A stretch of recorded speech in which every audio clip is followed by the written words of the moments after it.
दोस्तों राबिया बसरी को इस दुनिया से गए हुए तकरीबन 1200 साल गुजर चुके हैं, लेकिन आज भी उनका नाम जिंदा है।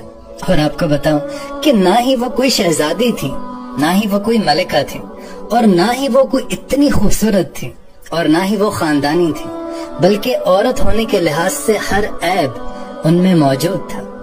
और उनकी खास बात ये थी कि जब भी आप इशा की नमाज पढ़ती, रोजाना इशा की नमाज के बाद आप गुस्ल किया करती।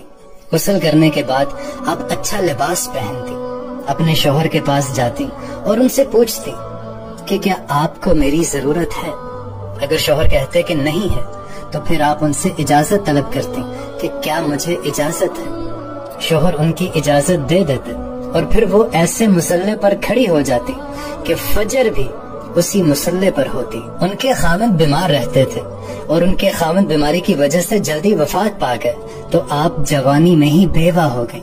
लेकिन दोस्तों उस वक्त के इमाम, बसरा के इमाम हजरत हसन बसरी रहमतुल्लाह अलैह खुद चलकर उनके घर तशरीफ लाए, खुद चलकर आए और उन्हें शादी की पेशकश की। और वो खुद चलकर इसलिए आए थे, उन्हें कोई शादी का शौक नहीं था, बल्कि राबिया बसरी तो औलाद के काबिल नहीं थी। आप खुद चलकर इसलिए आए सिर्फ और सिर्फ उनकी नेकी और जो अल्लाह ताला से उनका ताल्लुक था कि शायद अगर मैं इन्हें अपनी बीवी बनाऊं तो मेरी भी बख्शिश हो जाए। इसलिए हजरत हसन बसरी रहमतुल्लाह अलैह खुद आपके पास चल कर आए और उन्हें पेशकश की कि राबिया मैं आपसे शादी करना चाहता हूँ। और हजरत राबिया बसरी रहमतुल्लाह अलैह फरमाने लगी कि अगर आप मेरे इन 4 सवालात का जवाब दे दें तो मैं खुद आपसे शादी करने को तैयार हूँ। तो आपने उनसे पहला सवाल पूछा कि मुझे बताएं कि क्या मैं जन्नती हूँ या दोज़खी हूँ। तो हजरत हसन बसरी रहमतुल्लाह अलैह फरमाने लगे कि इसके बारे में तो मैं कुछ नहीं बता सकता। फिर आपने उनसे दूसरा सवाल पूछा कि अच्छा ये बताओ कि जब कयामत में अल्लाह ताला अमाल नामे हवा में उड़ाएगा, किसी के सीधे हाथ में आएगा और किसी के उल्टे हाथ में आएगा, मुझे ये बताएं कि मेरा अमाल नामा मेरे सीधे हाथ में आएगा या उल्टे हाथ में आएगा। तो एक दफा फिर हजरत हसन बसरी रहमतुल्लाह अलैह फरमाने लगे कि इसके बारे में तुम्हें कुछ नहीं कह सकता। फिर आपने उनसे तीसरा सवाल पूछा कि चले मुझे ये बताएं कि जब अल्लाह ताला नेकियों को तोलेगा तो किसी की नेकी ज्यादा हो जाएगी, किसी के गुनाह ज्यादा हो जाएंगे।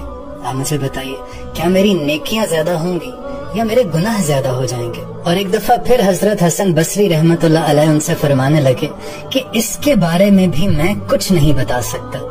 फिर आपने उनसे आखिरी सवाल पूछा कि जब लोग पुल सिरात से गुजर रहे होंगे, कुछ लोग उसमें गिर जाएंगे, जहन्नम में गिर जाएंगे, कुछ लोग उसे क्रॉस कर लेंगे, क्या मुझे बता सकते हैं क्या मैं पुल सिरात पार कर लूंगी या मैं जहन्नम में गिर जाऊंगी। तो हजरत हसन बसरी रहमतुल्लाह अलैह फिर फरमाने लगे कि इसके बारे में मैं कुछ नहीं बता सकता।